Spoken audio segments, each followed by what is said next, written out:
All right, episode 555. Today's show is going to be brought to you by the Extreme Health Academy. If you are looking to take your health to new levels, if you're looking to overcome any kind of health disease, a health challenge, any kind of biological process like that you don't want going on, you're going to want to look at the Extreme Health Academy. This is going to be the number one place on the internet for cutting edge protocols, for cutting edge biohacks, for cutting edge information on how to overcome these things. So we're going to be partnering with Dr. John Bergman, and we're going to be doing monthly courses on diseases like cancer, like Crohn's disease, like digestive disorders, like diabetes, and all of these types of things, heart disease, cholesterol. So we'll be doing monthly courses on things like that, as well as body systems, organs of the body. So we're really going to give you the tools that you need to not just overcome your current health challenge, but to take your health to new levels, have more energy, to live longer, to have more drive in your life. It's going to be an amazing place. So we'll be doing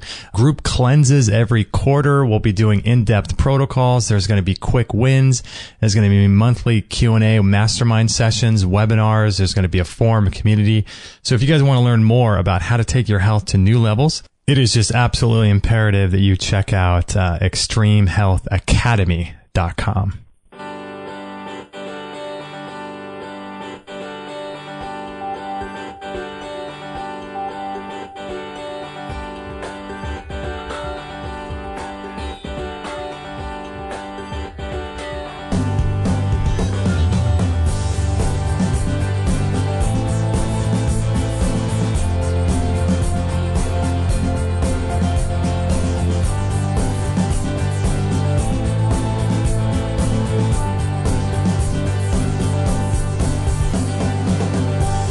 All right. Thank you, everybody, so much for joining us on another episode of Extreme Health Radio. This is episode, can you believe this? This is crazy. 555. Can you believe it? Oh, my goodness. So we've been doing this show since, I think, about August of 2012, I think we started. Somewhere around there, August or September of 2012. So thanks, guys, for joining us and just being on the journey with us, man. We're learning a lot every single day. Excuse me. Today, we are going to be talking with Daniel DeBaun of, he's the author of Radiation Nation, The Fallout of Modern Technology. And what I'm interested in is we're going to be talking about, mitochondrial health and this 5G network, cell phones, radiation, all this stuff, how we can protect ourselves. So this is going to be really, really good. I'm really excited to have him on the show today. He's a leader in the electronic emissions and protecting, or in shielding electronic emissions, I should say, and protecting our bodies from potentially harmful radiation. He spent 30 years in the telecommunications, I could say that, telecommunications industry, working with EMF, and he's also the author, like I said, of Radiation Nation, and he's been at this for about 30 years now with engineering experience, just doing a variety of different leadership and executive positions in that field. And so he knows a ton about all this stuff. So we're going to learn today about how we can protect ourselves from radiation, from cell phones, from laptops, all that good stuff. So let me just turn on Daniel's microphone here. Daniel, thanks for joining us today. Justin, thanks so much for inviting me. I really appreciate the opportunity to share what we know about electromagnetic radiation and how it impacts the health of our lives. Yeah, I'm so excited to have you on because there's a lot of rumors going on about this 5G stuff. I want to ask you about that. But before I brought this up, and I don't have a cell phone. Excuse me, I've never had a cell phone, but I'm told there are warnings on the inside when you get the actual paperwork for your cell phones. And let me just read a few of these. I'm sure you're very familiar with them. I'll just read a couple of them. There's about 12 or 13.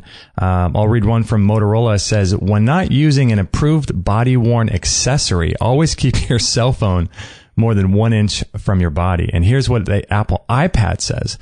To increase separation from the antenna located at the top edge, orient the iPad in portrait mode with the home button at the bottom. And there's all these different ones for BlackBerry, T-Mobile, all of them say this. Yes, it's scary, and no one understands completely why, but these electronics around us are fairly dangerous to our health. We know a lot about it recently, and the impacts to our health, and I'm sure we're going to be sharing a lot about that over the course of the hour. So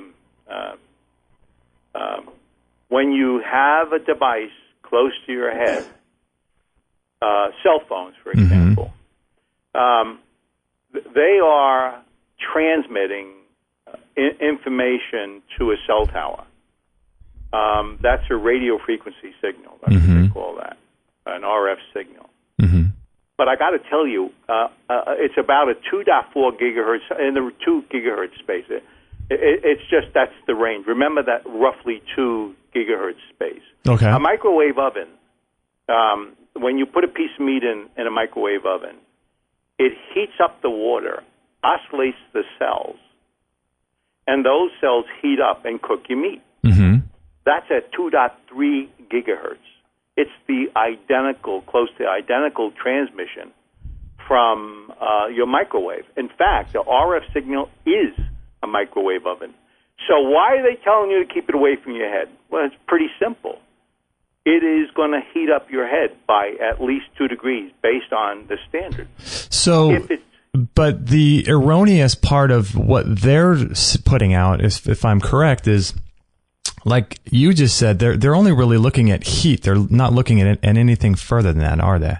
Oh, that's exactly right. When the standard was developed some 30 years ago or so, it was developed with a 6-foot male in mind. Okay. They modeled that 6-foot male, and they allowed the area around the cell phone to heat up that area by 2 degrees and penetrate a man's head by 1 inch. If you're a child and you use it a lot, it goes completely through your head. If you're a female that's 4'5", it goes halfway through your head. Wow. So, yeah, the reason they say only keep it at least 1 inch away, because they're trying to minimize the liability. But the reality of it is, the only thing the standard was evaluated at was the thermal impact, not the biological. And of course, as you know, this stuff is more dangerous from a biological perspective than it ever will be because of a thermal emission. Yeah, it's really interesting. So did they just overlook the biological impact just out of oversight? Because that's obviously, a lot of their lawsuits that people are suing them. You watch documentaries of people getting cancer and things. Did they just accidentally look over the biological impact and only focus on the heat, do you think? You got to remember that when this stuff was developed, we didn't have a lot of knowledge. So I don't think there was an intentional misinformation to all of us. I really do think that they were attempting to understand in earnest what the impact would be. But certainly, over the last 30 years, what we know is there's a preponderance of evidence of dangers to the body, including the head, because of the biological impacts. Yeah, that's crazy. I was looking here at this BlackBerry one. It says to keep it 1 inch from your body, and it also says the same thing about pregnant women. And then also in the T-Mobile insert, it talks about keeping your cell phone more than 6 inches from someone's pacemaker. Right, exactly, because it interferes with electronics. it interferes with the electronics of your own body. It's crazy. If you take a cell phone, you put it against your chest, your arm is easier to push down. The reason why is actually interfering with the micro electronics that are within your body to control your muscles. Wasn't it Dr. Bob Beck in the 90s that talked about how we're much more, what does he say, much more electrical than we are? I forget what term he uses, but Dr. Beck did a lot of work in this field as well. Yeah, it's funny. Most of that stuff is temporary. So if you're exposed to it and you lose that muscle tone, and then they take it away from you, you're sort of okay. But the biological, that's where it's actually it's aggravating the cells of your body. It's actually creating a weakness of the membrane of the cell, which is known as oxidative stress. Ah, okay. And then once that happens, believe it or not, now you can actually have a penetration of calcium that penetrates the cell, and it can mutate the cell and damage the DNA of the cell. because of excess exposures. We know that ultimately can lead to tumors and mutations that can impact our It's body. kind of doing the same thing to human adult cell walls, like you said. It's kind of doing the same thing to children, isn't it, with their blood-brain barrier? It's breaking that down as well? Yeah, actually, that's what the scary part is. It's really like this big, huge human test, and they have children essentially as the guinea pigs.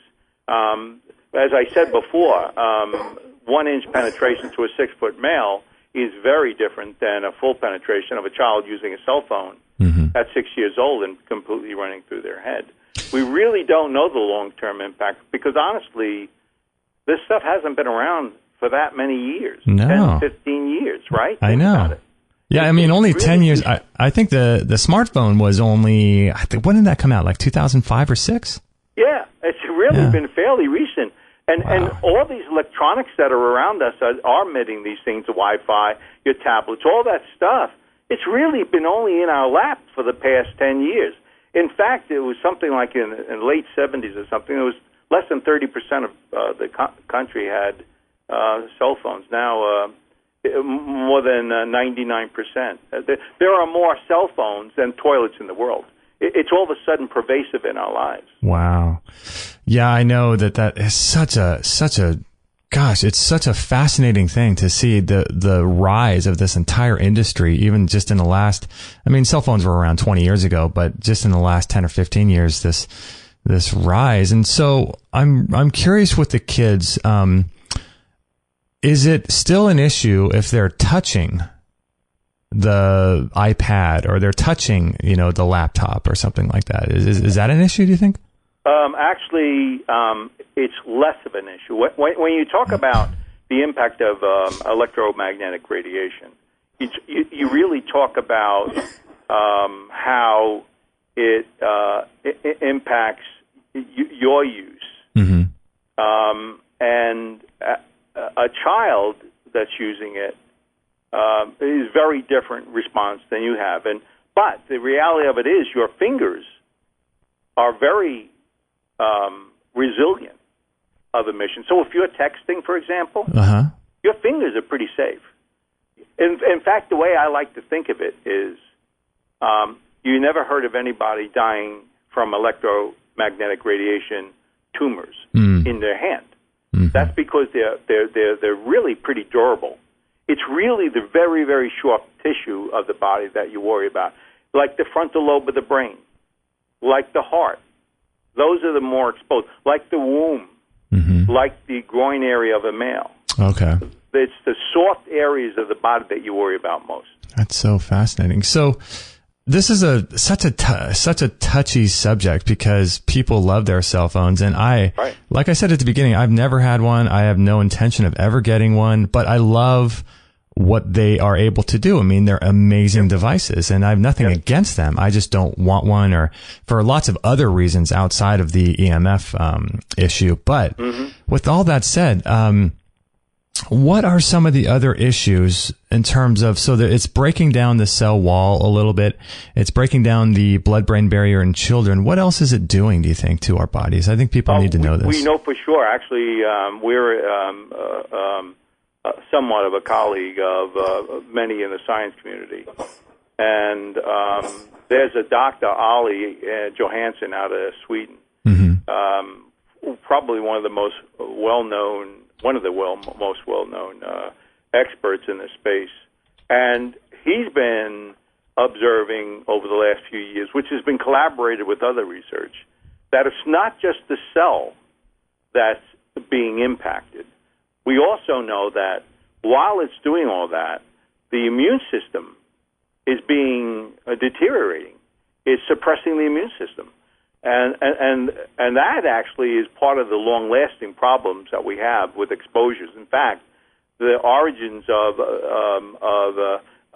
you probably heard of multiple chemical sensitivity. Oh, sure, yeah. Yeah, okay, that's where the cells are saying, stop exposing me to that toxin. Well, the reality of it is electromagnetic radiation is a toxin, and there's an equivalent to that exposure called electromagnetic radiation hypersensitivity. Mm. And believe it or not, maybe 10 years ago, 5 years ago, was less than 15%, maybe 10%. Now it's in excess of 20%.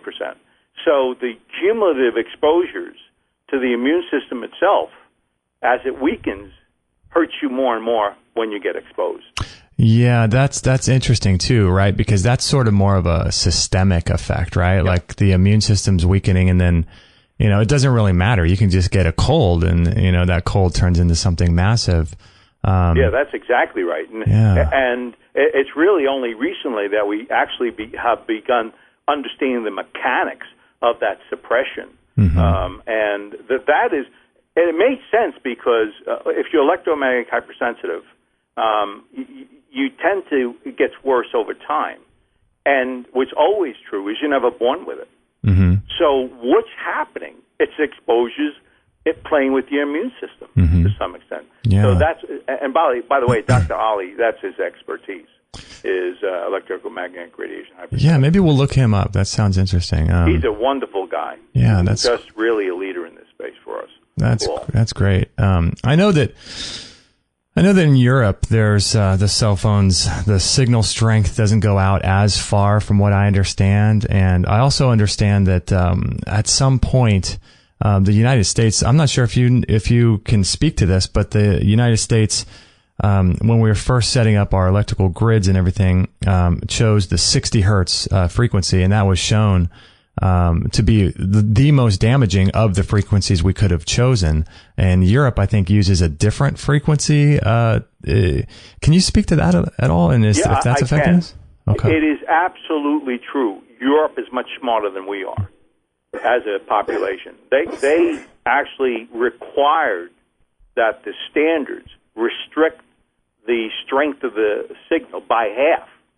Wow. So when you're exposed, it's really half the energy level. You're exposed to any kind of electrical device or just cell phones? Actually, cell phones, they emit RF and extremely low frequency ELF. And that, by the way, is the electricity at 60 hertz you talked about. Oh, okay. That's electrical, like the motor in your refrigerator, the hair dryer that you run, the toaster that you run, toast your food, bread in. Uh-huh. All of those generate as a byproduct of their operation a 60 cycle extremely low frequency emission. So what does that do? Well, if you are pregnant and you expose yourself to extremely low frequency emissions, even at very, very low levels, you are 3 times likely to have a miscarriage. Yeah, believe it or not. I've heard you talk about that. That's interesting. Say that one more time. That's really fascinating. Yeah, when the extremely low frequency stuff, the 60 cycle stuff we were talking about, electrical power grid, everything in your house typically runs on the 60 hertz at 110, 120 volts. Those emissions, which is a byproduct of those products working, can be extremely low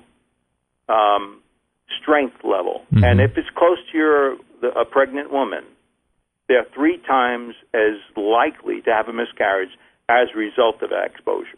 Was that... I feel like there's this lady, Cindy Sage. Are you familiar with her? Cindy Sage? Yeah, absolutely.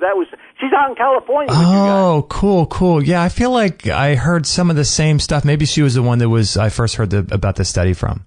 Do you know what's sad about that? She learned it 30 years ago. Oh, my gosh. Really? Yeah.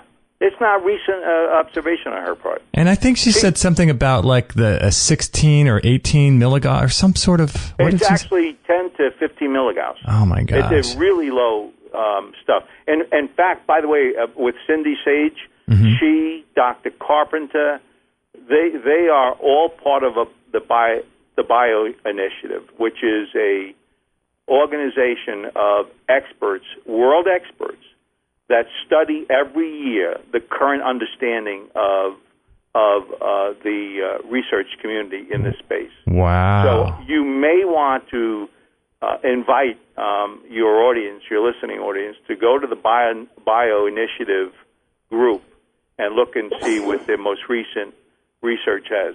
And they really have done an extraordinary job of informing us of these exposures and what they can do to our bodies. That's so good. It's so important. In today's world, it's really important to understand that, all this stuff is just an assault. Like anything that's not natural, anything that is outside of living close to the earth is going to be an assault to our immune system. And so if we want to live in the modern culture, we really have to, it's like biohacking. I know you've been on with Dave Asprey, and he's one of those biohacker guys. And, it's really important to adopt strategies to protect ourselves from all the cool things. I mean, cell phones are really amazing.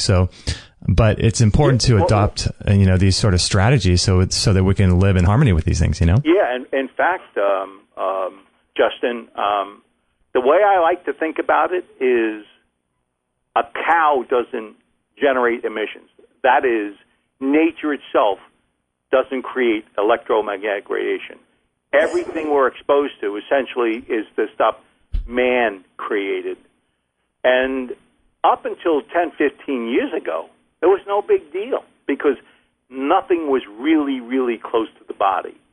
It's only in the past 10, 15 years that all of our devices... I used to be working Bell Labs, and 100 feet away from me there was this mainframe, actually several mainframes, and they'd operate, and they'd have all these incredible emissions. Fast forward to today, it's all on my lap. The same power, and the emissions are coming out, but the difference between then and now is now sitting in my lap. Mm-hmm. That's what's going on.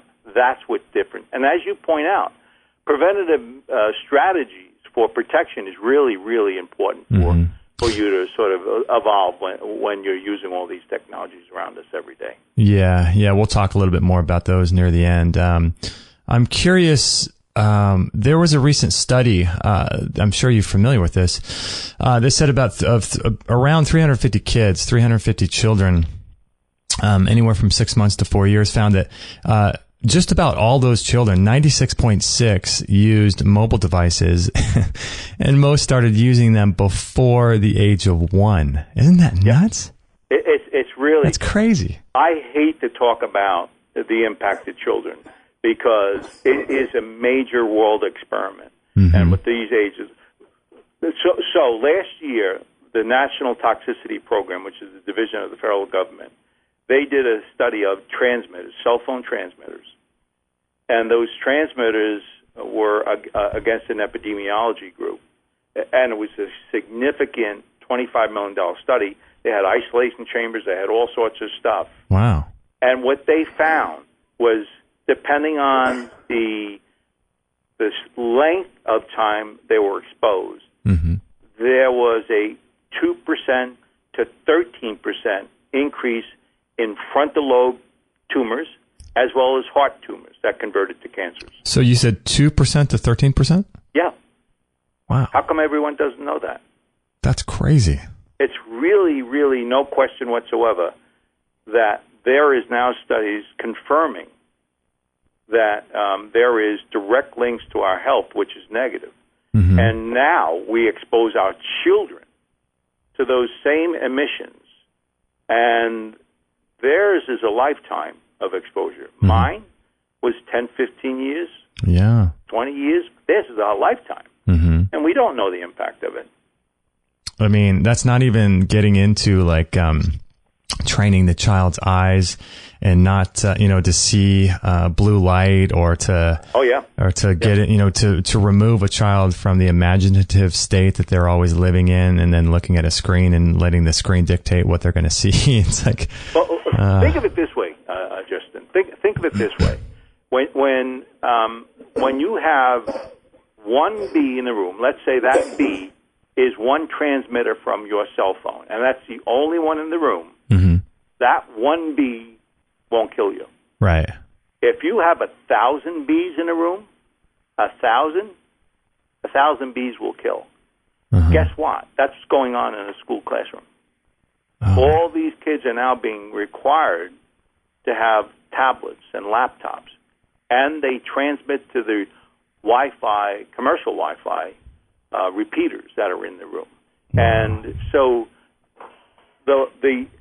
we talked about a cell phone has a power level. It's actually 1.6 watts per kilogram. And the power level in a classroom is 1/3 that full 1.6 power level. And that third is over a great period of time, 6 hours, 8 hours, however long the kid's in there. What is the exposure? There was a Dr. Cherber, I think his name is, out of the UK. He was a physician. I mean, a physicist.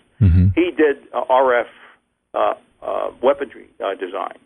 And he refers to his RF skills and knowledge that he developed as being weapons in the classroom when they have Wi-Fi in the classroom. He actually used the word weapons. Yeah, weapon in the classroom. He developed weaponry that influences the body depending on the power levels of the RF signal. That's crazy. Wow. It's scary. Man. So I want to ask you about mitochondria in sperm in just a second, about what the radiation does to those. But I wanted to ask you, are you familiar? There's a really good talk that it's on my list of documentaries to watch, or actually YouTube videos to watch. I'll put a link in the show notes. It's at this European Open Mind Conference, and this guy does a whole presentation on 5G. And I haven't looked into 5G yet. Do you know anything about that and what that's going to be doing to us? Yeah, I know a lot about that. Okay. Up to 4G. No, when the standard was developed over 30 years ago, it was an analog signal. And an analog signal means it's a constant load hitting a cell. It's constant. Okay, so if you take a concrete pad and you take a steel bar and you put 10,000 pounds and you put 10,000 pounds on that concrete bar, it won't break. Okay. Digital signals, which are 2G to 4G, is a on-off signal. Data's on-off. So if you take 10,000-pound load, put it on a piece of concrete, lift it up, push it down, lift it up, push it down, what happens? It's a jackhammer.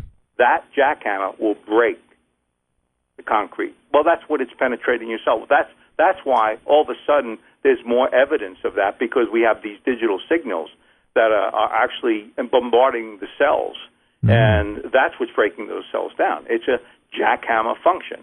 Is that similar to, or one of the reasons why we went to all the digital TVs about 5 or 6 years ago? We went to the digital TVs because you can put far more bandwidth of information in digital signals. Okay. And that's what's actually been somewhat the benefit of the modern technologies, is when we found out we can use certain protocols to improve the data from A to B, we started doing it. So let's answer your question about 5G. 5G is a digital signal, and it uses MIMO, multiple in, multiple out. Okay. So let's say your wife says, go fill out the kiddie pool with one hose. And then she says, Justin, I want this done by this afternoon. So she says, put a second one in. Okay.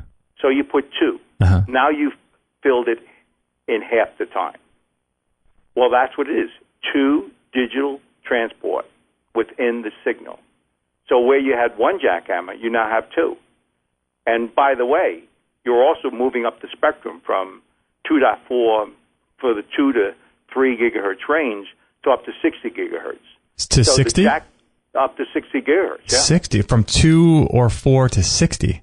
Yeah, it can be up to as high as 60 gigahertz. So is the difference between 4G and 5G, like when, I think you mentioned this, but like analog signals that would run on traditional wires versus fiber optic, is it that much of a difference? There's no question about it. There's that much of a difference. And the difference is because the frequency range now is all of a sudden much larger than it used to be. And that's how look, if it takes 1 second for me to run from one block to the next, and I then go get a jet and put it on my back, and I turn that on. I can do it in 0.1 seconds. All of a sudden, I can go 10 times faster because I'm using a bandwidth that allows me to do that. Well, that's what happens when you go to 60 hertz. You go from 2 gigahertz to 60 gigahertz. That's 30 times faster in speed than what you had at 2 gigahertz. Wow. So all of a sudden, it's really, really fast. And by the way, they don't go very far, maybe a block or two, but they're really broad. And sort of the problem with that, as I mentioned before, that's more bees in the room. Mm. There are now more transmitters around us, so you get that broader bandwidth. But it's not necessarily good for our health. Hope you guys are enjoying the show so far. What a cool guest Daniel is. I'm really excited to have him on. I hope you guys are enjoying the show. I just wanted to tell you a little quick story about this really interesting product we have in our store called the Rapid Release Technology Pro 2. This thing literally saved my life. Oh my gosh. I had this debilitating back pain in June of 2016. And it was to the point where I couldn't even walk. I have never experienced pain like this in my life. I almost didn't want to keep living. It was so bad. My back was, I had zero range of motion and my back was just on fire all day, every day. I couldn't stand. I couldn't sleep. I couldn't get up. I couldn't even go to the emergency room because I couldn't get into a car. I couldn't lay down on a stretcher. It was so bad. And after about a week, when normally it should be healing, it was actually worse. And we had a lady that was kind enough to stop by after her workday of seeing patients at about 7:30 p.m. and use the Rapid Release Technology Pro 2 on my back. And this is a tool. It's a high vibrational frequency tool that a lot of doctors and chiropractors are starting to use, and sports doctors as well, on people around the nation. And if you go to our store, there's really some cool videos you can watch. Former pro football players are now using this thing. And when she used this on my back, it opened everything up. It released trigger points. It gave me my range of motion back, and I was on the path to healing. I can't recommend this thing enough. And I use it over my organs, on my face, on the back of my neck. I use it on all my joints. It's an amazing piece of equipment. I can't recommend this thing highly enough. So if you guys want this healing tool around your house, if you have a family, if you have kids that are constantly getting injured, or if you work out and you get injured, this is a really important tool to have around your house for your own sort of healing protocols to have, just in case. And I use it every single day. So it's something that you can do as almost like a tonic as well. So check that out. I'll put a link to it as well. And I also wanted to tell you guys about this IMRS pad. It's a PEMF device. It's called the IMRS 2000. And this is a PEMF device that you can put on like a massage table, or you can actually sleep on it too. I'll read books on it, or I'll watch documentaries while I lay on it. And PEMF is pulsed electromagnetic field therapy. And we have some cool videos from the Dr. Oz show in our store if you guys want to check that out. But PEMF, some of the benefits of it are releasing muscle tension, improving circulation, stimulating the immune system, improving cell function and cell wall, helping the body to detoxify. It improves sleep, reduces stress. It is an incredible healing device to have at your home, and I use it every single day for 16 minutes. I lay on it for 8 minutes in the morning and about 8 minutes in the evening, and it has really, really helped my health tremendously, and I can't recommend this thing enough.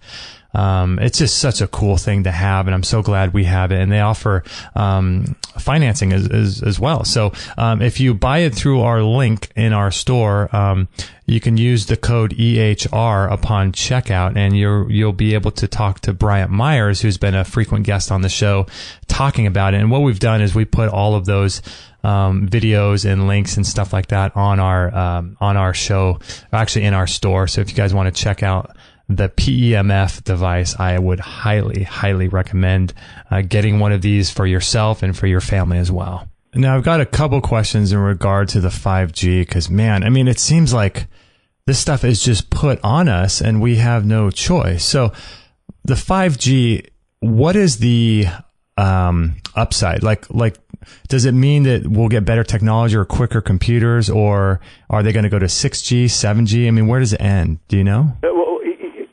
The the holy grail in all of this wireless stuff was broadband access. Okay. The faster you go, the more information can be shared, the less dependency you have on cable.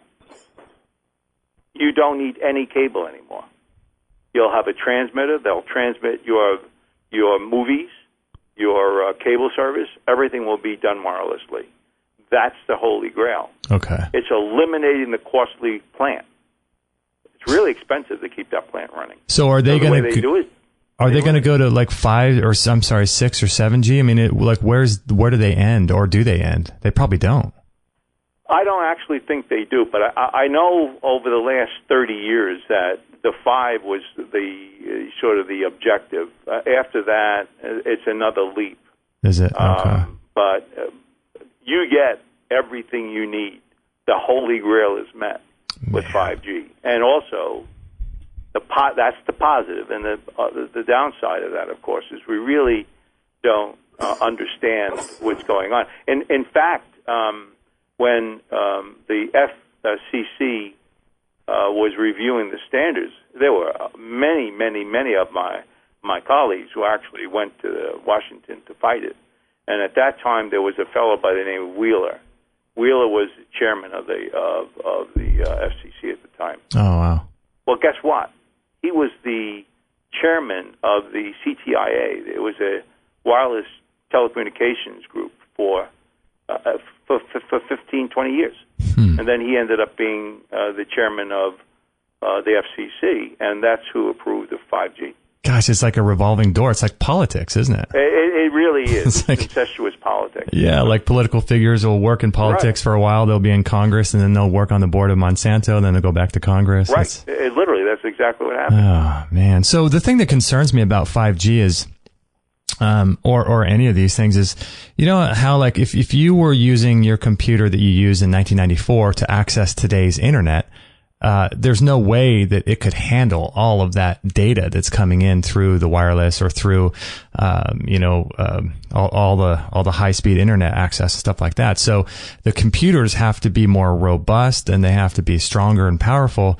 So when you upgrade the network to 5G, obviously the hardware that goes along with it, which are the laptops and the computers that we use, the cell phones, they have to sort of correspond with that and become more powerful. So that's the thing, because those are the things that we're sort of holding in our hands and our laps and stuff. So are the computers going to do that? Going to kind of match the 5G?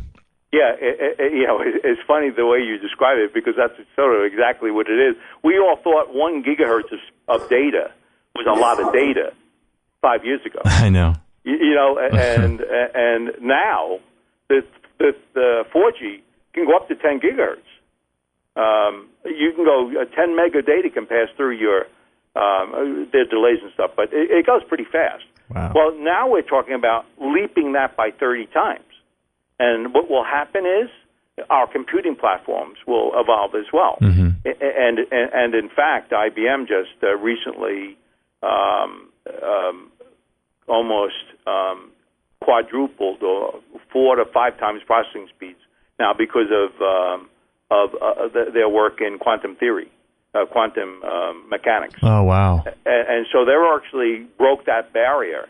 And we'll see likely within the next 3 to 5 years some now matching technologies that all of a sudden make our lives even easier because of all of the interrelationships of the technologies.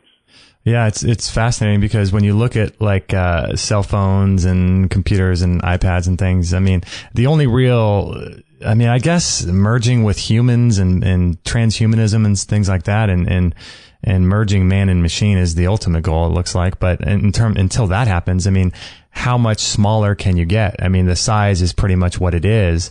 And so the only way they can improve it is speed and processing power, and all those things have an impact on our health, you know? Oh, yeah. And they've used very, very large-scale integration, too, which takes all that technology and puts it in the head of a pin.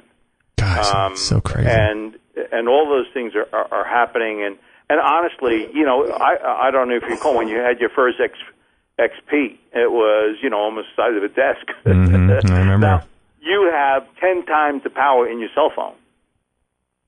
than you used to have on your XP. Isn't that amazing? It's unbelievable. It's great, but I just wish there were other technologies that could be used in place of, to make this stuff healthy for us, or make it at least not damaging to us, Well, there are actually. There's actually optical technology being reviewed for communications where it's not an electromagnetic signal that will be used, but an optical signal. You don't have the same exposures. So what is that, and is it just a cost issue for companies to run that, or? It's over the air, and it's extremely costly. We're probably 5 to 10 years away from that. And what's also true is, we haven't spoke about this, but RF signal is a omnidirectional signal. That means it goes in every direction. Mm-hmm. Well, the technologists are fully aware that they can make it unidirectional. They can make it more in one direction. And so your smartphones could find the path to the transmitters and transmit to those receivers and not be omnidirectional and exposing everybody while they're doing it. So there's a lot of different technologies that are emerging that actually can help. But you know what? They won't do anything until we all scream about it. They could do technologies today in cell phones to minimize the dangers by simply shielding the transmitters and reduce that exposure, but they don't. Mm-hmm. Yeah, the question is whether or not, as far as a company is concerned, as you and everybody else knows, is it going to provide the reliability that the current system has? Right. Is it as reliable, and is it more expensive or less expensive? And those are the only two things that really matter, not our health in terms of these companies. So if we can solve those two problems, then we're on our way. Yeah, that's a fundamental. It's a cost benefit profile. That's it. But think of this though. When I was 12 years old, I smoked cigarettes to be a big man. That's quite a number of years ago, right? Right. At that time, absolutely nowhere was there any association with links to cancer. Okay. Yet at that time, science knew exposures to cancer from smoking occurred, and it was only after they lost in court that it became common knowledge. Interesting. That there was an exposure. Yeah. And in fact, years ago, in the late 70s, for example, there was the head of Philip Morris was in front of a pediatricians in the UK, and the pediatricians asked, was any impact for a pregnant woman in smoking? And his response was absolutely not. Oh, wait a minute. Yeah, there is some impact, though. They'll have smaller babies. And what woman wouldn't want a smaller baby? Oh, right. That was the mentality at that time. Isn't that nuts? It is crazy how we think of it in time slots. Yeah, a lot of times it takes decades for the science to show and for the industries to turn around. You look at those magazine adverts from the 1940s, I think it was, where it says more doctors prefer camels. It's right. Well, think of this too. There was a Fred Cameron, I think his name is. He was a biochemist. Okay. He was over 30 years ago. He said it wasn't the eggs that were killing you with creating the cholesterol. It wasn't the butter, the natural butter that was killing you. Uh-huh. It was the trans fats that were being introduced into our food that was the problem. And guess what? Wow. It took over 30 years for the public to recognize it and for the governments to ban it. In fact, I think this year was the first year it's actually banned from all foods.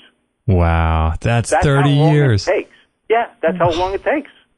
That's really crazy. Yeah, and unfortunately, during that 30-year life or span, we're all guinea pigs, and the people that come and are born after that get to sort of ride on the coattails of new legislation or a healthier life. It's it's acceptable collateral damage, almost, because we know that there was evidence at that time with smoking. There was evidence on trans fats, and there's been evidence for the last 30 years of exposures to electromagnetic radiation and its impact to the cells. Yeah. I actually found data 30 years ago that was written by the U.S. government about exposures and the impact that it can have on the cell. Gosh, that's so nuts. Have you seen that documentary, Resonance of Beings, by any chance? No, I don't think I did. Oh, man, I'll put a link to it in the show notes. It is such a good documentary, and it goes through, it's done by, I think, a couple different people from New Zealand or Australia. And it is just fascinating. It goes into all these health effects of what these wireless things are doing. And this was like 10 years ago, you know. Right. Yeah. It's not like a mystery 10 years ago. We knew the exposures. I got to tell you, I was in the telecom industry, and a significant leading officer of one of the largest cell phone companies found out of the technology, what we were doing. And he loved what we were doing, but he said, I can't use it because if I do, then I'll prove that it could be potentially dangerous. Oh, my gosh. Wow. Yeah, believe it or not, true fact. And what did you do when he said that? Nothing. Gosh. I knew before I... Man, that's just so, it's so sad, you know, that, you know, it's just really is about money and, man, oh. Well, as I said, electro hypersensitivity is on the graze. We know that for the last 10 years, frontal lobe cancer has been increasing, compounded every year for the last 10 years by 2%. By 2%, 2% and 2%, 2% for the last 10 years? Think of it, yeah. Right. Think of that. That's pretty. That's a technical fact. I mean, that's pretty crazy because when you look, if you know, for those that know about compound interest and investing and stuff like that, you know, at the tail end of 10 years, that's a lot of people. Yeah, exactly. You know, it's funny. I have a physician, personal physician, and we were talking. He's old as I am, and he telling me that his friend was a promoter for the Beach Boys. Oh, okay. 35, 40 years ago when they started, whenever they started. And they all had the RF transmitters on their heads. And they used to communicate with the group when they would have these concerts. Oh, I see. Okay. Every one of them died of cancer. Every one of the Beach Boys? Every one of the guys who did the promotions for the Beach Boys. I see. Oh, my died of cancer of the brain. Wow. So when I talk to him about this stuff, he's like, wow, you know, you don't have to tell me. I don't need anecdotal evidence. I have personal experience of the impact of these exposures and what they can do to you. Oh man, I know it's shocking and fascinating at the same time, and and I want to get into some things we can do in a little while in terms of protecting ourselves, but wanted to ask you, going back to our mitochondria, the energy powerhouses of our cells. We had a guest on, Dr. Jack Cruz, and he talks about how we need to stop looking at the DNA. What we need to start looking at is one level up, and that is the mitochondria, which controls the expression of the DNA, and controls thereby, you know, disease processes and stuff like this. And so my question is, do you think radiation from cell phones and Wi-Fi and all this affecting our mitochondria? Actually, when there is when there's oxidative stress, the proteins that go between one cell to the other stop communicating. Okay.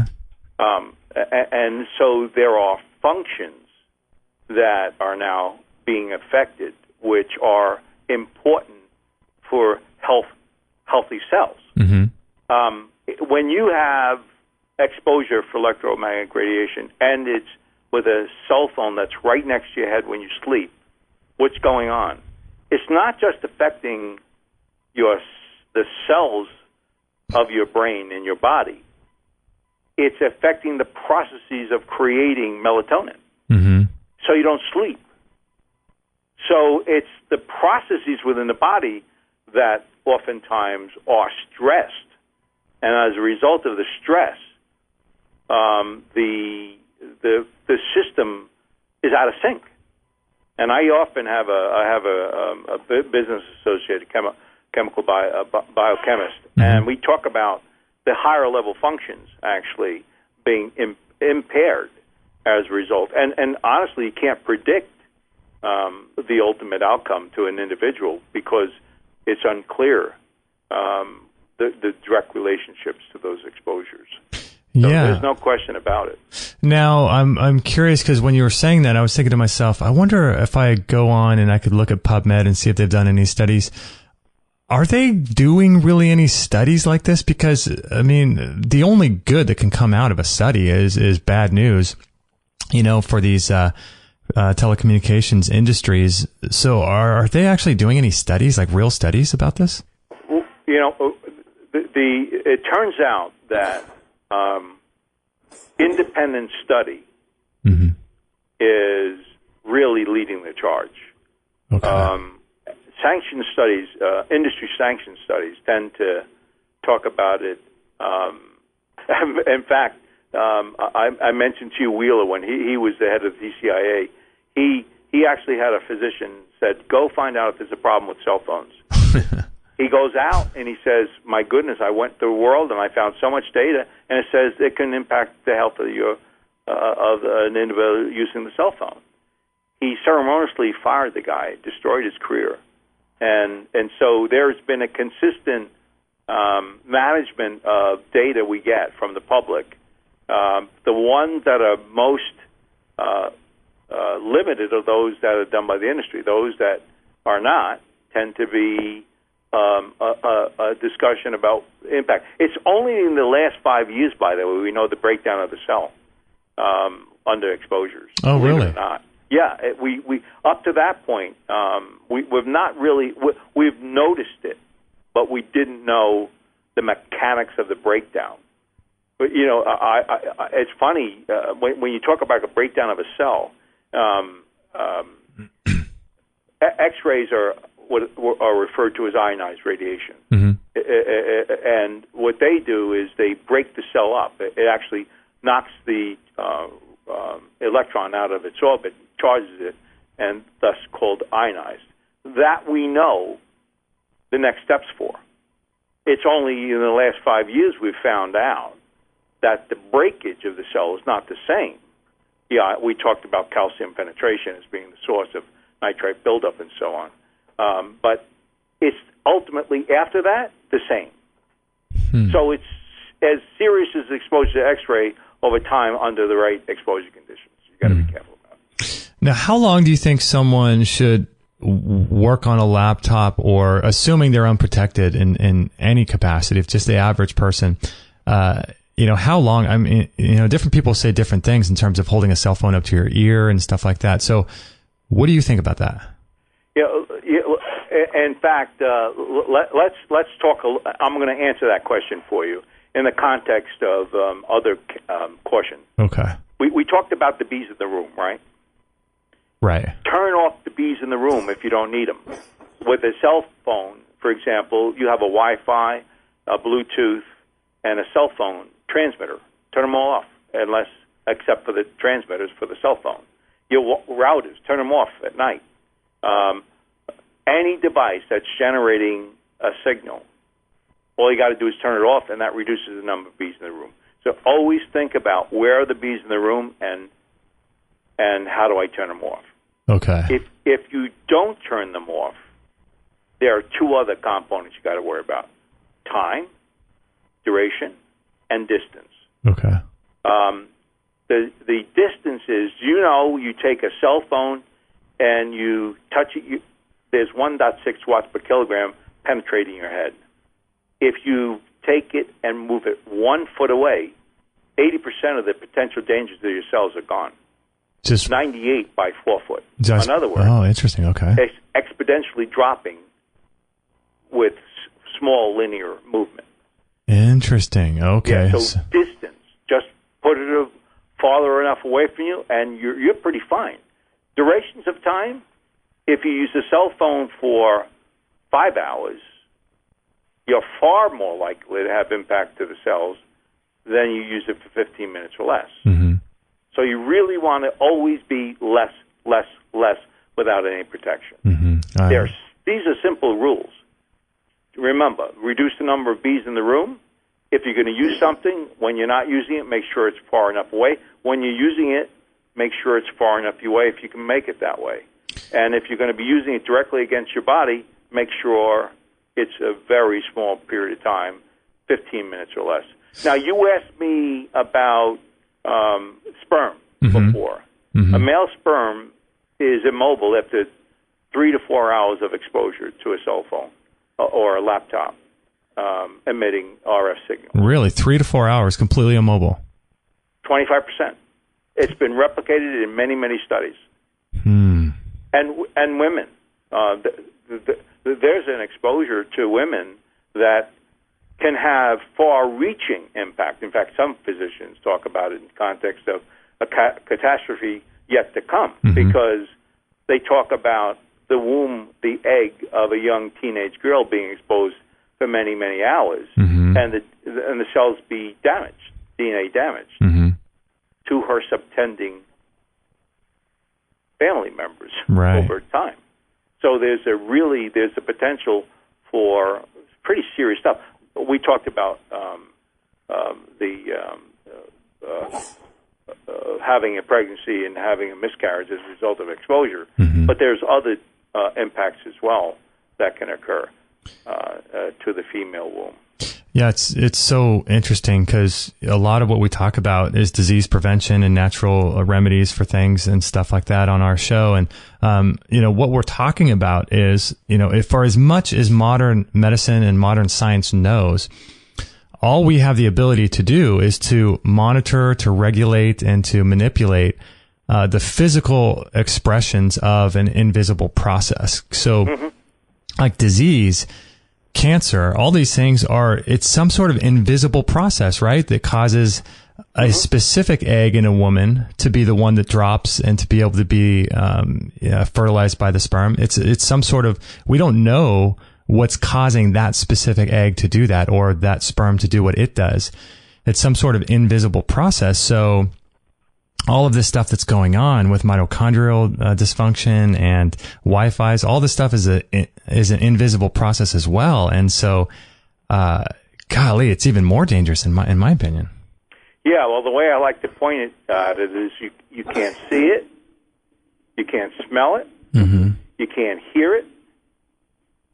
Some of us feel it, but it can be pretty dangerous with our senses not being able to detect what's being exposed, those exposures we're receiving. Yeah, with smoking, you can see it and you can smell it, and so it's happening. But man, I'm not electrically sensitive. I can't feel anything really. Yeah. If you look at the World Health Organization, they talk about RF as a category to be carcinogenic. In other words, it can potentially cause cancer. Arsenic is considered a category to be potentially carcinogenic. It's as serious as that in the World Health Organization. In fact, when they draft, they called it a carcinogenic, politically adjusted to a potential carcinogenic. Wow. Man, oh man, oh man. Well, the good thing is that, who was it that said in that famous line in a book, we live in the best of times, or we live in the worst of times, we live in the best of times? Yes. It's really cool that we have the solutions out there. And that's what I like, is that, you don't have to be some crazy person like me who doesn't have a cell phone. You can have a cell phone, but you can protect yourself, So, I know you're involved with some solutions for people. So let's talk about what they can do for people, what they are, how to use them, and that kind of thing. So 5-6 years ago, my wife says to my boys, who are adult men, using their laptops 3 and 4 hours at a time, that she wants grandchildren. Right. So my wife's not a technical expert by any means, but I quickly realized from my background that there could be a situation potentially to the health of our son. So I said, well, let's go buy something to help fix the problem. I couldn't find it. You know, we talked about extremely low frequency emissions and RF transmissions. I couldn't find anything that actually did a spectrum of protection for them. So I built them some stuff. I actually designed and patented some shielding device materials, and I built it for them.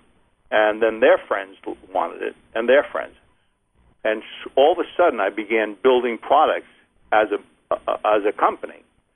And it was all about, we're not victims. We can actually shield ourselves and protect ourselves with various technologies from the technology that's around us every day. And so DefenderShield was a company we started, and we have it for our laps, our tablets, our laptops, our tablets, our cell phones. We have it for a variety of different products. And what we do is very simple. We just simply shield it. We prevent the omnidirectional signal from going towards the body. I see. And it still goes out where it needs to the routers or to the cell phones, towers. All those things still work, but nothing's penetrating your body.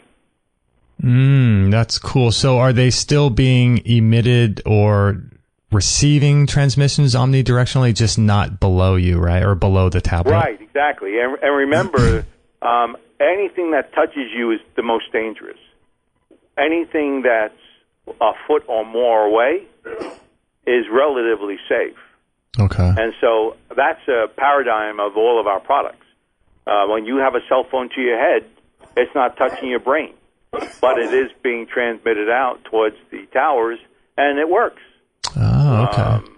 So it's simple, but it's an effective way of minimizing exposures and the potential hazardous impacts to your body.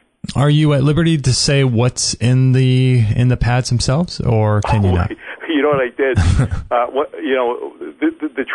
There was the first transatlantic cable that went to Europe. Was developed by Bell Laboratories. They actually had a material inside that they had developed strictly to shield the wires from the fish. And so I knew that, and actually that's one of the materials we use. It was an alloy that was created to shield electronics. Oh, wow. Okay. And their emissions. And then we have other, and by the way, we refract that signal when it goes through there. When you see a fish and it's not really where you think it is, that's refraction. Then we also have an absorption function. We have a cloth type material, actually a complicated cloth, that actually takes the signal and absorbs it, and it gets the energy gets lost within the fabric. And then we have a conductive path as a safety measure, just in case something gets through. It's actually a conductive path, and ultimately, from the resistance of the material, it dies within the material. So we actually have 3 layers of material we use, and it's to effectively eliminate the emissions that are hitting your body. That's awesome. And so I'm sure you've tested it with different meters and stuff. Do you know how much it reduces? Is there a percentage that you guys have? Yeah, actually, you know what we did? You can't use meters that are around you. The household meters that are typically used, they're actually omnidirectional by themselves. So, and they respond in so much inconsistent ways, you really can't use yours. Knowing that, we went to an FCC laboratory. And we went to a laboratory that specialized in extremely low frequency and RF testing. And we had an independent laboratory set up an environment and do our testing for us. And we were 99.8% on RF and 98 point something on extremely low frequency. So we had independent laboratory testing. And I always encourage that. Don't really take for word a comment of a manufacturer. You can't trust us. Right. And do you have is there a link to those studies and stuff like that? Yeah, we actually publish it right on our website. That's cool. That's cool. So, yeah, you know what's cool, too, is I see on one of your products, a Conceal Shield Privacy Anti-Theft, Anti-Spying Travel Pouch. That's pretty cool. Yeah, well, funny, we know how to shield, right? And we had customers that were going to Europe all the time, and they kept on harassing us, build a product so my data doesn't get stolen. Right. So we built a pouch, and you put your phone in there, it won't ring. Really? Yeah, it won't ring because it doesn't allow a transmission out or in. Now, that's a way to know if it's working. That's awesome. Right. And also we have earbuds, too. A lot of our customers said, look, I'd like to eliminate any exposure whatsoever. And I really like listen to music. I like to talk on the phone with my earbuds. Is there something you can do? So we actually developed a conversion where we took the electrical signal, converted it to an acoustical signal, and we transmit up the acoustic air, vibrating air, to earbuds. So we eliminated electromagnetic radiation exposures through earbuds. Interesting. Now, that is interesting to me because I listen to a lot of podcasts and, I'll go do my workouts, and usually when I'm working out, I'll listen to podcasts and stuff like that. How much radiation, or is there enough to be damaging that's coming from those little earbuds? Yeah, it's funny you say that. The reality of it is, in all of the study work that's been going on, there's not this real granular breakdown of symptoms or circumstances. So in general, what we know is low-level emissions, any low-level emission can be dangerous. Okay. Now, it turns out with a cell phone, that those signals can go up to 3 to 5 miles. So they're fairly strong. Mm-hmm. Wi-Fi can go up to 500. It's not as strong, but it still goes a long way. Bluetooth, it can go 30 to 50 feet. So even that's much less. Mm. And then, of course, you have your earbuds. Mm-hmm. They're about the same as the Bluetooth. So the strongest is most dangerous, and it works its way down depending on the technology you use. It's so crazy. We were talking with a doctor a while back, a friend of ours on the show, and he was sharing how when he was driving, I think he went to some sort of festival or some sort of event. He lives in Texas, and he was driving, I think, to like North Dakota or something like that. So he was on the road for many hours, and he had a cell phone with him, and his cell phone was either in his pocket or sitting on his lap or something like that. But what he was saying was so crazy that because you're traveling, the cell phone is reconnecting wirelessly to the satellites every, I think, 50 to 100 feet. And he didn't realize this. And so when he was done driving, he had this burn on his skin because his cell phone was sort of reconnecting or recalibrating every 100 feet or something like that. Yeah, that's crazy. Exactly true. And by the way, the microwave signal was doing its job. Mm-hmm.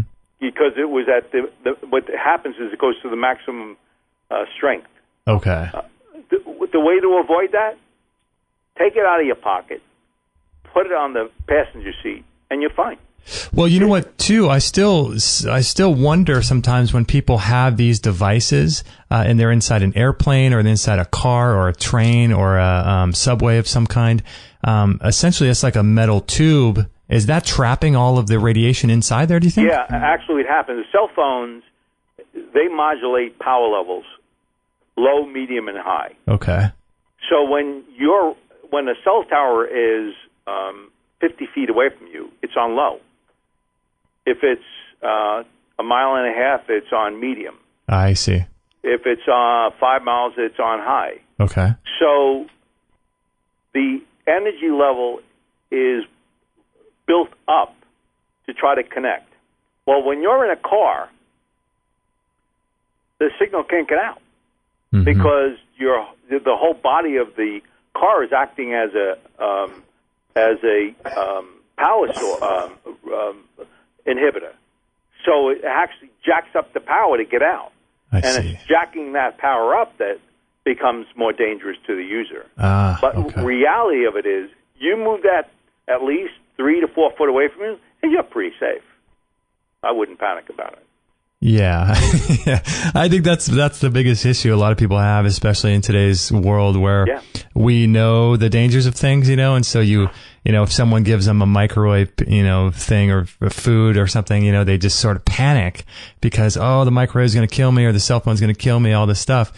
But I think that's super important, is to have your mind right? And just and be confident. Yeah. Like smart meters, for example. I'm sure you've heard of this, the smart meter concerns. Yeah, well, the reality of it is, if you have a smart meter and it's on your garage and there's 3-car lengths in between your house and the meter, you don't have a problem at all. The distance is actually eliminated as a concern. Okay. If you have it mounted on your bedroom wall on the outside and you have your headboard right at the meter, get your bed and move it to the other room.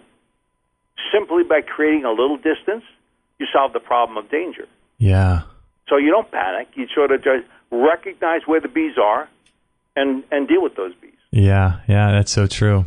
That's so true. So it looks like you have some really, really cool products, and we're proud to promote your stuff because thank you so much. Yeah, we have your site listed in our store, and people can go there and learn more about what you guys are doing. But so it looks like you guys have primarily laptop, iPad cases, and you have cell phone covers and cases, headphones, tablets, shields, and those kinds of things. What other kinds of things are coming down the pipe for you? Pregnancy blankets. Oh, okay. Women exposed to emissions throughout their pregnancy are endangering not only their lives, of course, but the lives of their child. So we have a pregnancy blanket coming out. We have, believe it or not, a meter, a smart meter shield, where you'll actually be able to take this picture frame, essentially, and put it on the inside of your house. And as we mentioned before, you have a transmitting omnidirectional signal that will be stopped in the direction of within the house. So we have that product in development right now. Oh, that's cool. Wow. And we have blue glass, the Blu-ray glasses. Oh, yeah. We're finally coming out with those. It took us a while to develop it, but those are coming out probably within the next month or so. Are those primarily for blue light or for radiation? Yeah, no, blue light. Okay. It's for specifically blue light. Mm-hmm. Yeah, you know what? Those glasses, those blue blocking glasses, for me, it's funny because in our store we promote a lot of products, different prices. Your products are different prices and they vary. And sometimes people think, I got to get this, $1,200 sauna or whatever. But in terms of bang for the buck, man, when I got those glasses, they really changed how tired I get, how quickly I fall asleep, how deeply I fall asleep. I mean, that's a big deal, this blue light stuff, isn't it? Oh, it's a really big deal. Yeah. I mean, remember, blue light is electromagnetic radiation. It just so happens at its specific frequency space that it can be dangerous because it's getting through your eyes. Mm-hmm. And so you really do want to stay away from it, or have your durations shortened, or have glasses to protect them and shield your eyes. Now, do you work? It's an important thing. Do you work on the computer at night? I don't. You don't? Wow, that's pretty impressive. I would like to say that myself, but I do, a lot of these things that you talk about. But man, it's hard not to do, isn't it? It is very hard. It's funny. What I do on my workstation to minimize exposures, I actually push my laptop to the right top side of my desk. Oh, okay. I have a screen that I keep at least a foot to two or more away, a new screen, modern screen, which has 10 or less milligauss of exposure. Oh, okay. And then I have a wired keyboard. And so what I'm doing is pushing all the electronics away from me, and those that are close by me are less dangerous than the laptop. And then, of course, I use an Ethernet plug wire, and I connect to a router which is in another room, so I don't have that be in the room with me with my laptop. So I actually manage the exposures that are around me, and it doesn't change my life. It's easy to do, simple things. and I minimize exposures.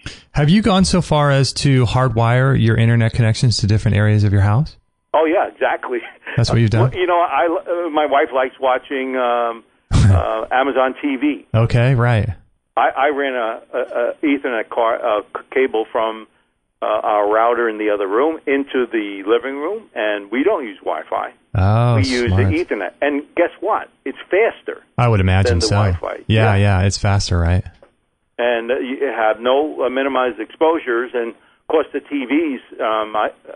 Fortunately, I can still see 6 feet or more away, so I can stay away from the transmitted ELF transmission coming out of the telephone right. TVs. But I've eliminated those bees in those rooms. I never use any wireless anywhere.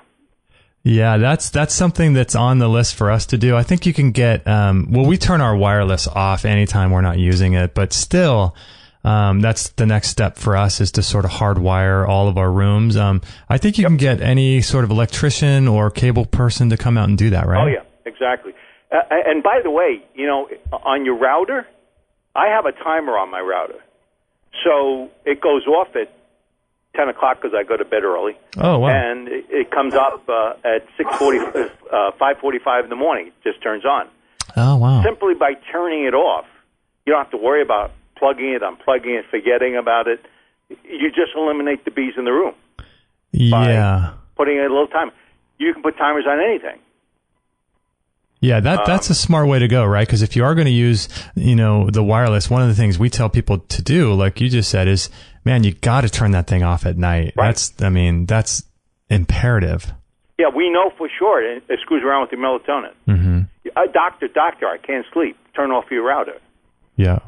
It's literally true that we know that as a clear path from exposures of impact. And by the way, of course, there's also many other cranial things that go on with that stuff too. Mm-hmm.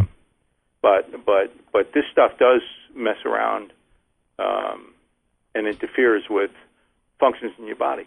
Have you guys looked into? I've seen those little covers you can put over the top of your router, much like a little cage, like a little mini Faraday cage you can put over it. But I would imagine that the router wouldn't work. Yeah, that's right. Yeah, and if it does, then it's not working itself. So, right.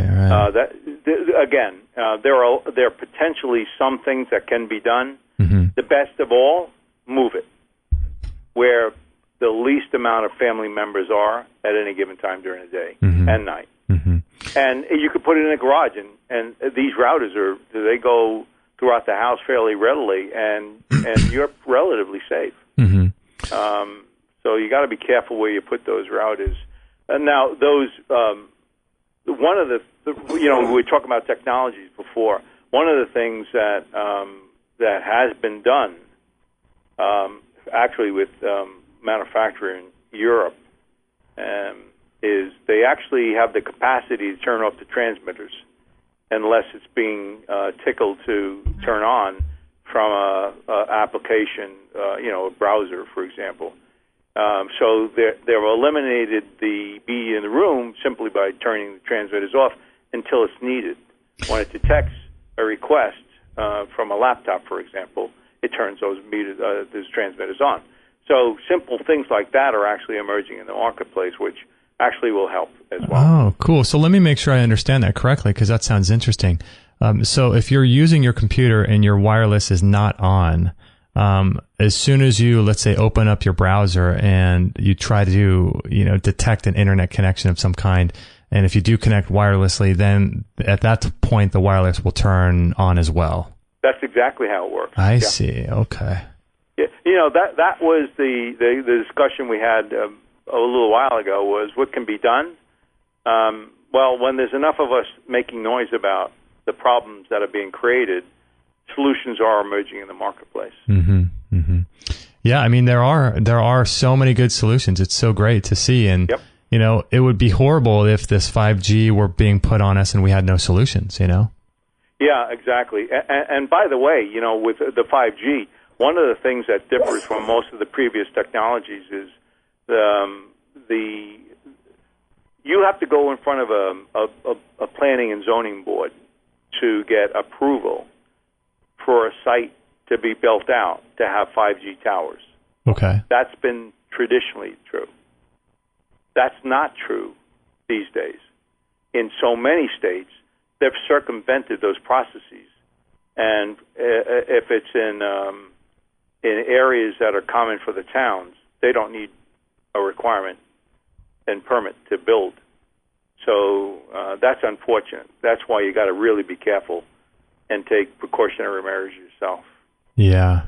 I mean, in my opinion, you can't do enough. I mean, there's you can't shield yourself enough from this type of stuff. And as more and more of this wireless gets put onto us, where it seems as if we don't have any choice or decisions about this technology.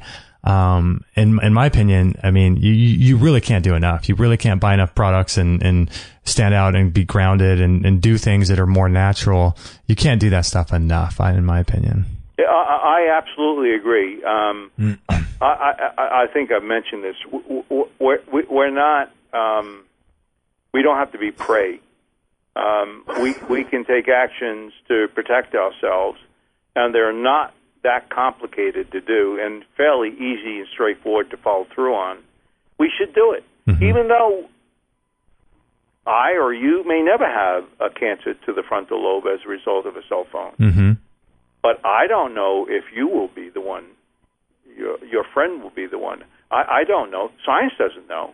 You were mentioning before, what is the selection for the problems we have? It could be genetics. It could be excess exposures more than others that impact one more than the other. We really don't know. And so why take a chance if you don't have to? Particularly if you're young and starting out at a very early age for exposures for your lifetime. Be careful with your kids, with your family. Yeah, and do we know? Gosh, I can't remember if I can remember this or not. But I wonder at what point in a child's life the blood-brain barrier is complete. I think that's 21 or something like that. Is it that old? It is. Yeah. Wow. In fact, that's the problem. Why does electromagnetic radiation go all the way through a head? It's pretty simple. It's very, very soft tissue. It's very, very thin bones. Yeah. It's very, very weak blood barriers. So all of this stuff is maturing, and as it's maturing under those exposures, that's when it's most susceptible. I like to tell a story. It was when we were developing the cell phone case. This is quite anecdotal.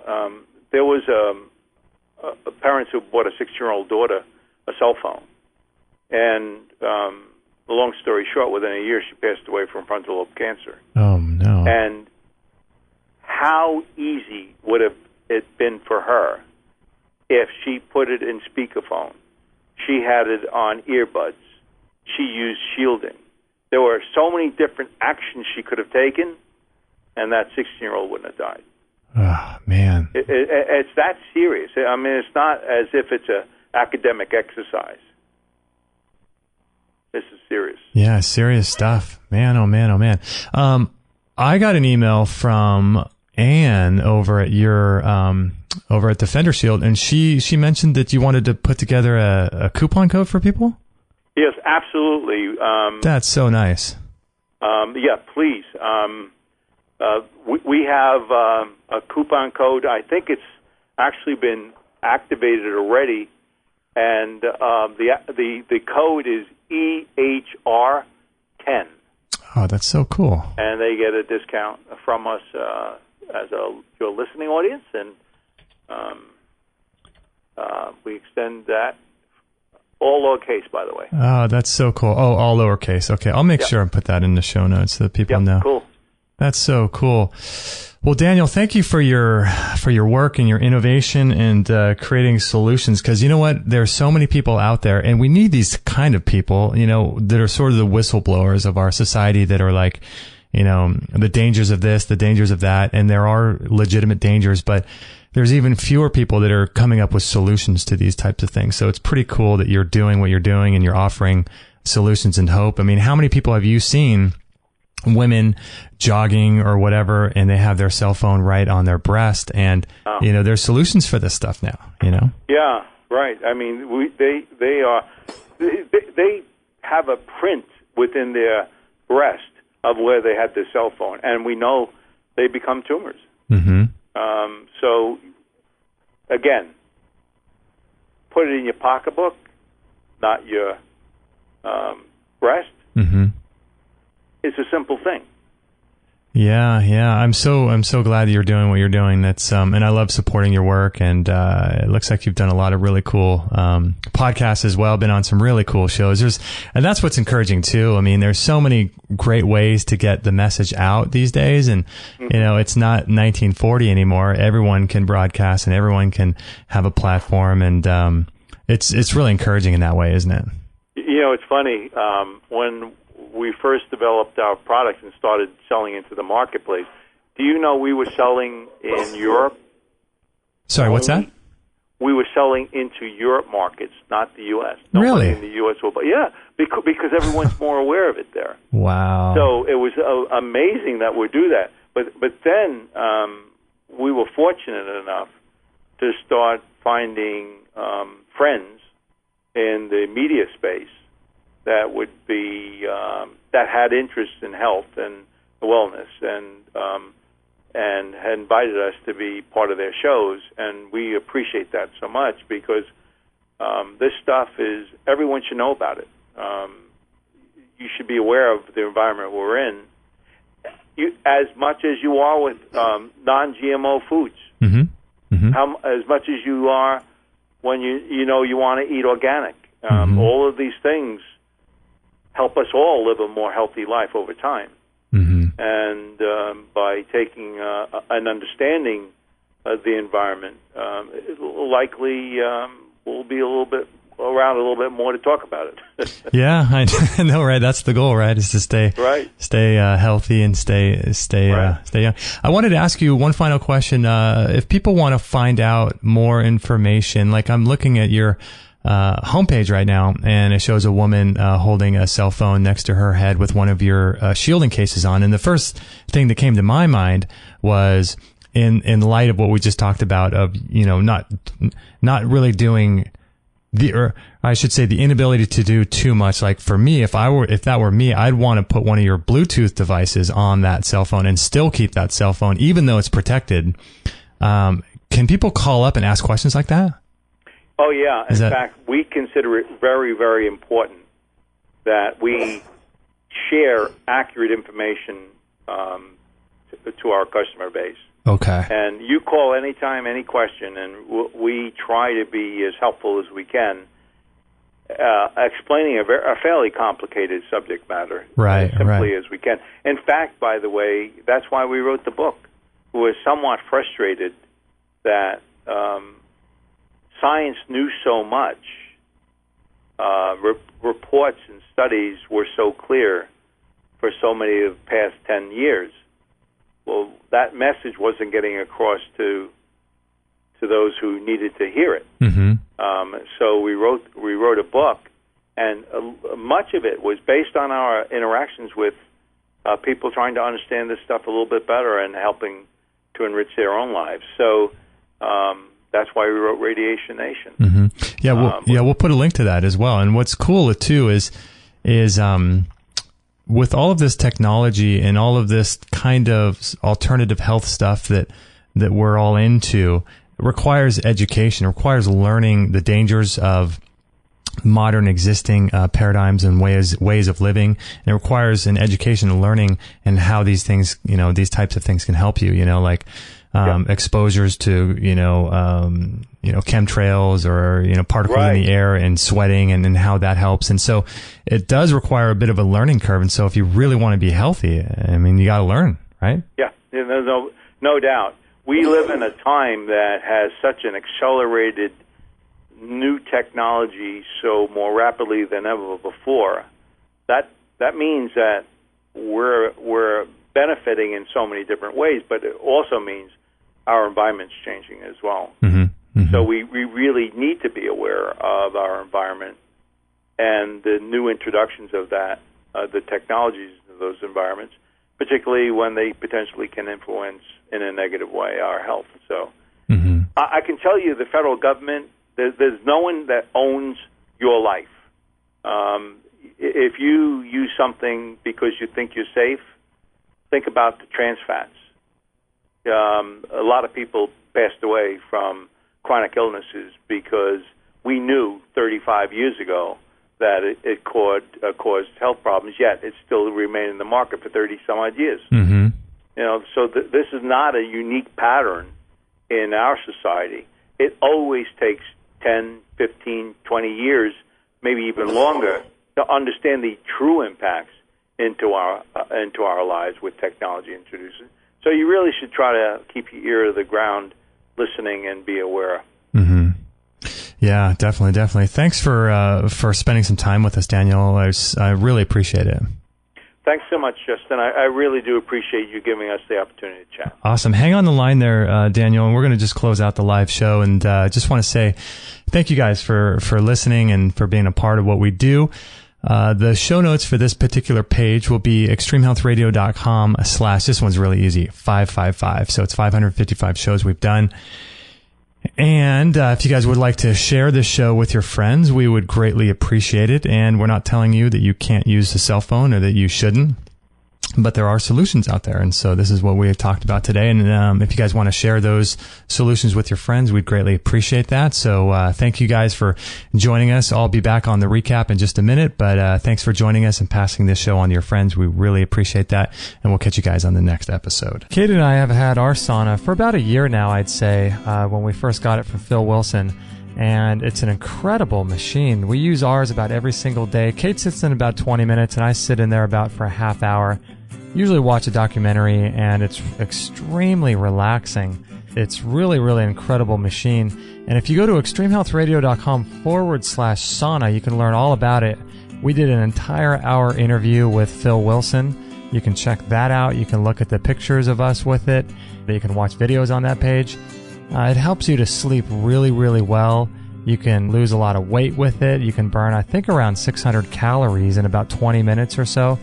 It improves your skin, increases circulation all over the body, and circulation is critical for your health. You can prevent and reverse diseases with it if you have a cold or flu. It's incredible. It heats you down to the core. It heats 4 to 6 inches inside your body, so it's really incredible. And a lot of people use it for cancer as well. So if you have any kind of incurable, quote, disease, you can use it for that. And Dr. Shade is the foremost authority on detoxification. And listen to what he says about it. How do I detoxify from plastics? I mean, you guys are using a sauna. And what does a sauna do for us? A sauna is great. It's moving a number of different toxins. Remember, we talked about the mice that if you put PCBs in there, then that made the mercury all that much worse. And sweating moves out a lot of plastics, volatiles, fat-based toxins. It's really good at moving those out, sweating those out. So that's how you're getting those out, and those are contributing to this synergistic soup inside the body. And so that's why they're good, is they're taking out a bunch of the different things in the soup. And Daniel Vitalis, one of our favorite guests. What do you have to say about the sauna? When you go into the sauna, like a far infrared sauna like you discussed, your body goes into a deep relaxation mode, and your sympathetic nervous system shuts down and your parasympathetic nervous system turns on. And when that's active, that's the nervous system, part of your nervous system that's active when you meditate. That becomes active and your detoxification pathways open up wide. Why is this important? It's important because when you go running and you sweat, you're not necessarily eliminating very much toxicity from your body. But when you sweat in the sauna, you eliminate a lot of toxicity from your body. So sweating in a relaxed state is how we eliminate. The other thing is that what's wonderful about the sauna is that it puts you in a parasympathetic nervous system response, like as if you were meditating. So it's almost a hack. It's like a trick to get yourself into a meditative, relaxed state, to decompress stress, to reverse the effects of stress, and to get your body eliminating deep toxicity that's stored in your body fat because it can come out in the oils of your skin. So I think, sauna is one of the most crucial detoxification, really health practices that we could take on, especially in this era of heavy toxicity, particularly fat-soluble toxins. This sauna is really, really great. They offer payment plans because if you buy it through PayPal, it's 100% secure. You don't even need a PayPal account. I think you could do a payment plan through PayPal. It's got low EMF electromagnetic fields coming off of it. It's portable, so that means you don't have to knock down a wall in your house. You can just move it from room to room. It sets up in about 2 to 5 minutes. It's super easy to clean. All you got to do is wipe it down when you're done and wipe the neck down. And it produces energy and heat inside very, very evenly throughout the whole machine. All you have to do is sit in there for about 15 minutes a day. And the great thing I like about it too is it requires zero preheating. So you turn it on and you're starting to get warm and you're starting to detoxify with that far infrared light almost immediately. So it's really great. It comes with a 1-year warranty. It's about $990 plus $25 shipping. And that's really, really a good deal because if you look at most of the regular saunas out there, they are in the $2,000 to $4,000 range. So this is really, really a good deal. So check it out, extremehealthradio.com/sauna.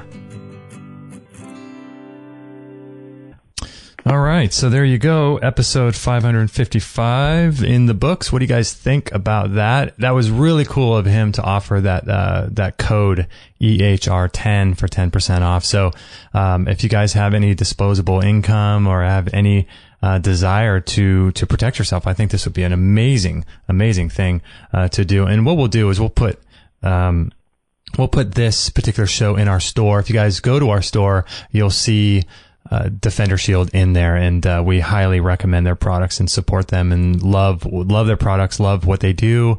They're doing some really cool stuff. So I hope you guys enjoyed that. Let me just take a look at our upcoming show schedule and see what we have coming up. We have a lot of cool stuff coming up. Actually, the calendar won't work right now. Bummer. But we do have a lot of cool shows coming up. We do shows every single week and we release them every Monday. And I want to let you guys know too, we're launching a really awesome membership community very, very soon with our good friend, Dr. John Bergman. And we're going to be offering in-depth courses on all the different organ systems of the body. So like liver, brain, lungs, colon, all that. We're going to be offering in-depth solutions and courses, for you guys to learn how to take care of those specific areas of your body, really, really with practical cutting edge information that you're not going to get anywhere else. And what we'll be doing too is as new information comes in, we'll be adding to those courses as well.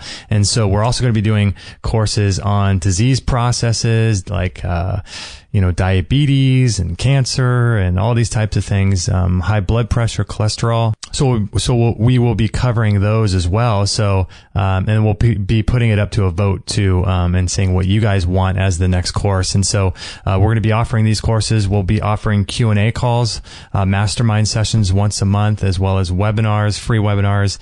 We're going to be doing a monthly challenge. We may even do like a group cleanse every quarter. And so it all depends on what you guys want. And, so the whole idea of the course is to help you come out of any kind of disease process your body's currently going through or any kind of health condition that you're dealing with. It's imperative to overcome those things and to regain and reclaim your health, so that you have the energy to live your life, take care of your kids, do your work and that kind of thing. So, that's the goal of the course. And I know it's going to be the number one membership site academy, alternative health and natural health academy in the world. So we can't wait to offer this to you guys. And the other goal of the course too is to not just get rid of things we don't want, like disease or anything like that, but to also see what's possible with the human body. Is it possible to live to 150, 200, 250? Is it possible to live that long? And if so, what are the technologies and what are the biohacks and what are the latest research showing that we need to do in order to get there as far as lifestyle choices, diet, and all of that stuff? So we're going to be seeing what's possible and taking your health to new levels. So this is going to be an awesome program for you guys if you guys want to check it out. And if you do, it's you can go right now. Right now, obviously, we're not launched yet. Our plan is to launch in January of 2018, so that's about a couple months away.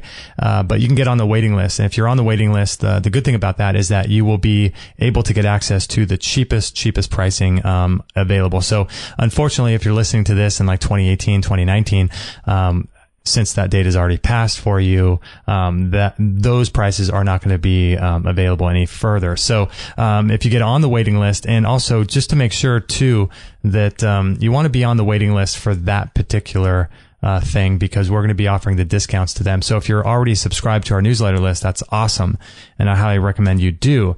But you won't get the discounts unless you sign up to the list that is at extremehealthacademy.com. So you want to be on that list so that you can get access to the best prices and be a founding member, and it's going to be awesome. So we're really excited about it. So if you guys want to check that out, and also check out in our store if you guys want. Make sure to offer the code EHR10 and you'll get 10% off. That was really cool. I wasn't expecting that from Daniel. So that was cool. The author of Radiation Nation, The Fallout of Modern Technology. So we'll put a link to that if you guys want to read the book. The book is really, really good. They sent us a copy, so that was really, really nice of them too. So just good people over there doing great things. I really like supporting people like that are coming up with solutions for different, our modern living, our modern way of life. And, I just encourage you guys to excuse me, to revisit those things in your childhood that you did, that kept you healthy. And if you look, at some of the simple things that a child does, to stay healthy, and they don't even know they're doing it. They just do it because it's fun. It's something as simple as like going outside and spending a large portion of your day outside, without any shoes on, with as much skin exposure to the sun. Obviously, don't get burned, with no sunglasses on, so the full spectrum lighting can hit your eyes and your pineal gland. These are, breathing fresh air.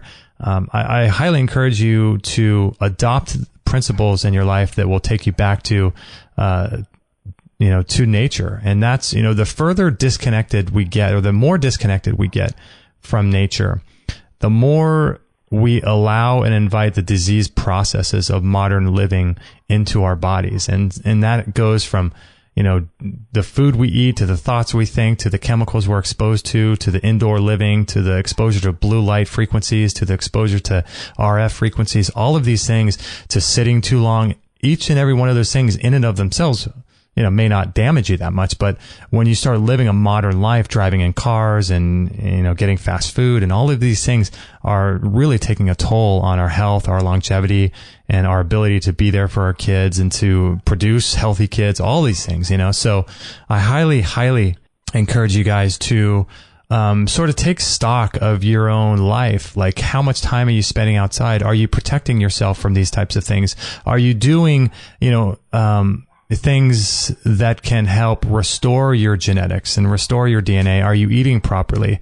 With a modern insult, no matter how much you protect yourself, we're still exposed to, the glues that are in the wooden floors that we have in our house, or the chemicals that are in the carpet in our house, or, the paint that's on inside of your car. I mean, there's just no way to get rid of it completely unless you live in the middle of the woods, in a self-constructed home all by yourself. And, who wants to do that? So no matter what, you're always going to be exposed to these types of things. So our goal is to find out what they are, take stock of your life, and just look at anything that's unnatural. Look at anything that you're exposed to that you probably wouldn't have been exposed to if you were living in the middle of the forest, right? I mean, that's the ideal. That's really the ideal, right? So if you compare anything you're doing, eating, thinking, or participating in, and you compare it to living in the middle of the forest, as crazy as that sounds, if you take stock of that and say, okay, this isn't natural, and start taking stock of your life, and then looking at solutions like defending yourself from EMF radiation using a DefenderShield pad or a cell phone pad, or eating more naturally. One of the things I've been doing is eating outside. So I take the opportunity to go stand on the grass anytime I'm eating breakfast, lunch, or dinner. I'll take that outside, get grounded. And if I can just cumulatively increase my exposure to the elements and being outdoors. That's something small that I could do that's super easy to do. It's not like a 30-day cleanse. It's not like a juice fast for 15 days. You know, it's something that we all can do. And so I invite you guys to look more into different areas of your life that you can just upgrade, right? Through biohacking or whatever word you want to call it. But there are so many things that we can do that are simple, that are easy, where we can restore our health. And so I really like what Daniel's doing over there at DefenderShield. And it's really cool, like I said during the show, you know, if, you know, there's such an assault on our health and on our immune system, but that at the same time, there's solutions out there for everything, you know, so it's awesome. It's awesome to know that. So I'm super stoked to have had him on, and, you know, maybe we'll have him on again if he's willing to do that. So yeah, I hope you guys enjoyed that show, and stay tuned for more. If you guys want to jump on our mailing list, I'd highly recommend getting on our mailing list, our main one. I'd recommend getting both, getting on both. That way you'll be notified of the discounts when the Academy opens. But our main email list is awesome because we send it out every Monday and Thursday morning, I believe, around 6 a.m. your time. So and what we do is we highlight an old show. So we've done, like, you know, this show is 555. So, you know, maybe there's some shows like episode 20 or 30 that you've never heard before. So what we do is highlight those.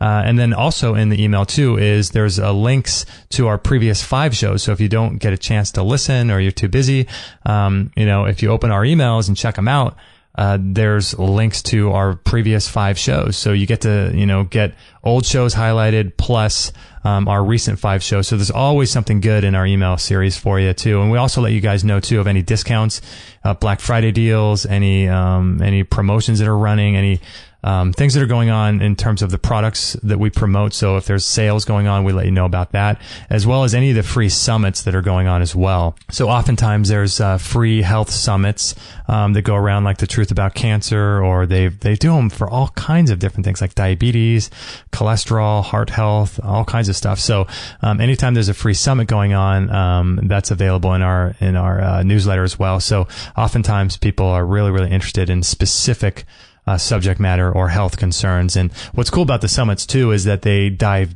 very deep into one particular subject. So they might have like 20 or 30 guests all talking about different aspects of, like, cancer, for example, if it's the truth about cancer or something like that. And so there's so many different angles and different topics to talk about within a subject that these summits are awesome. So if you're signed up to our newsletter list, you'll get notified, or there will be links to any current summits going on. So yeah, that's a good idea to sign up to our newsletter list. We send them out every Monday and Friday morning, or Monday and Thursday morning. So you can check those out. And yeah, thanks guys for being a part of what we do.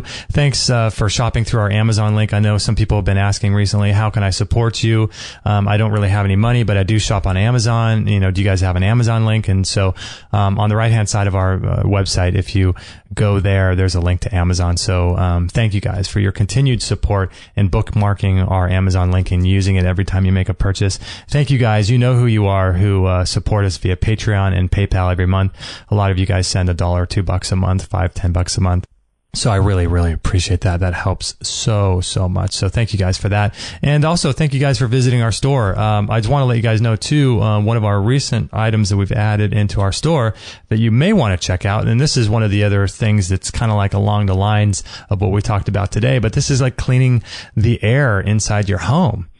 And how important is it to make sure that we're breathing clean air inside our home? And so it is really important to not expose ourselves to chemicals and poisons and toxins and stuff like that off gas from our mattresses, our carpets, and things like that. So the Air Doctor Pro is the solution for that. And recently we upgraded from the Austin Air to the Air Doctor Pro, because of the increases in technology. So what it does, it gets rid of cigarette smoke, gases, formaldehyde, pollen, allergens, VOCs, ozone from appliances, TVs, computers, and it removes about 99.99% of particles all the way down to 0.003 microns. So this thing is really, really awesome. And there's some cool videos on our store if you guys want to check out and learn more about the Air Doctor Pro.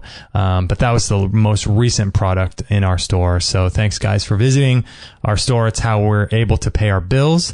It's how we're able to continue doing the show and to research guests and pay for all the stuff that we have going on. So we appreciate your support through our store. So anyway, love you guys, and let us know if we can ever help you, and we'll catch you guys on the next show. No material on this blog is intended to suggest that you should not seek professional medical care. Always work with qualified medical professionals, even if you educate yourself in the field of live food, nutrition, and alternative medicine. I'm not a doctor, nor am I offering readers medical advice of any kind. None of the information offered here should be interpreted as a diagnosis of any disease, nor an attempt to treat or prevent any disease or condition. While information in this blog is discussed in the context of numerous conditions, it can be dangerous to take action based on any information in this blog or to start any health program without first consulting a health professional. The content found here is for informational purposes only and is in no way intended as medical advice, as a substitute for medical counseling, or as a treatment/cure for any disease or health condition, and nor should it be continued as such. Always work with a qualified healthcare professional before making any changes to your diet, prescription drug use, lifestyle, or exercise activities. This information is provided as is, and the reader/viewer assumes all risks from the use, non-use, or misuse of this information.